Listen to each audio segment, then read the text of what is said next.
Students, இப்போ நம்ம இதில் பார்க்க போகிறது 7ஆம் வகுப்பு கணிதம் 3ஆம் பருவம் 2வது பாடம் பார்த்திங்கன்னா சதவீதமும் தனிவடியும். இப்போ நம்ம பார்க்க போகிறது தலைப்பில் பார்த்திங்கன்னா சதவீதத்தினுடைய அதிகரிப்பு அல்லது குறைப்பு. அதிகரிச்சுன்னா கூட்டி அதோட சதவீதத்தில் கண்டுபிடிக்கணும். அதுக்கப்புறம் அதே குறைஞ்சிச்சுன்னா அதுவும் சதவீதத்தில் எப்படி கண்டுபிடிக்கணும்னு எடுத்துக்காட்டு சம்மில் கொடுத்துக்கிறாங்க. பாருங்கள், எடுத்துக்காட்டு 2.19. கொஷின் பாருங்கள். ஆடி தள்ளுபடி விற்பனையின் போது ஒரு சட்டையின் விலை ரூபாய் 90 இலிருந்து ரூபாய் 50 ஆக குறைந்தது எனில் குறைவின் சதவீதம் என்ன? எவ்வளோ காசு குறைஞ்சிருக்கு அதோட சதவீதம் கண்டுபிடிங்கன்னு சொல்கிறாங்க. அப்போ 90 அதோட தள்ளுபடியின் போது அது நார்மல் டேஸில் பார்த்திங்கன்னா 90 ரூபாய். அதே தள்ளுபடி வரும்போது ஆடி தள்ளுபடி பார்த்திங்கன்னா ரூபாய் 50ன்னு குறைஞ்சிச்சா. அப்போது அது குறைந்த மதிப்புக்கு நம்ம சதவீதம் கண்டுபிடிக்கணும். அப்போ பாருங்கள், அசல் விலை இஸ் ஈக்குவல் டு ஆடி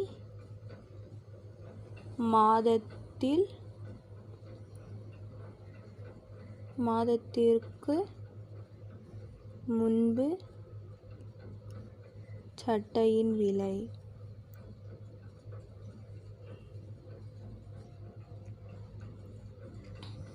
அப்போது தொகையில் ஏற்பட்ட மாற்றம் குறைக்கப்பட்ட தொகை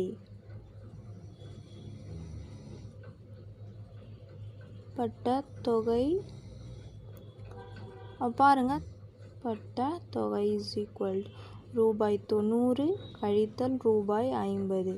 அப்போது எவ்வளோ குறைஞ்சிருக்கு? ரூபாய் 40 ரூபாய் குறைஞ்சி இருக்குது விலை. இப்போ பாருங்கள், இதுக்கு தான் நம்ம சதவீதம் கண்டுபிடிக்கணும். அப்போ இதுக்கு பார்த்திங்கன்னா குறைக்கப்பட்ட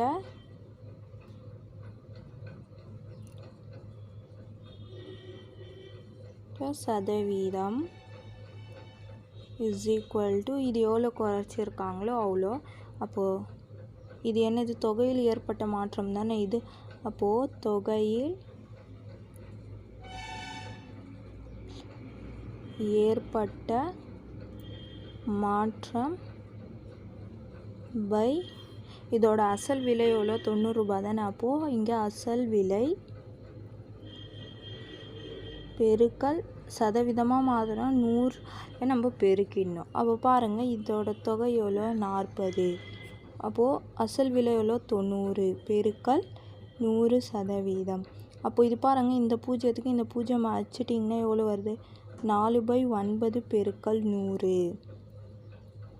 பாருங்கள், 400 இது பெருக்கிட்டிங்கன்னா 400/9ன்னு வரும். அப்போது 400ஆல் 9 நீங்கள் வகுக்கணும். அப்போது 9ஆல் வகுத்திங்கன்னா 4 9 36, மீதி 4, இது மறுபடியும் 0, 4 6 மறுபடியும் 36, மீதி 4 வருது.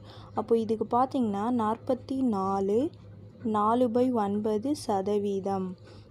அப்போது இது ஏன் இப்படி எழுதுகிறோன்னா, இது பின்னமாக இருக்குது, இது கலப்பின்னமாக இந்த மாதிரி எழுதணும். இது தகா பின்னத்தில் இருக்குது. அப்போ நம்ம இது பின்னமாக எழுதிட்டு இது சதவீதம் கண்டுபிடிச்சிட்டோம். புரிஞ்சுதுங்களா? அவ்வளோதான் இதுக்கு ஆன்சர்.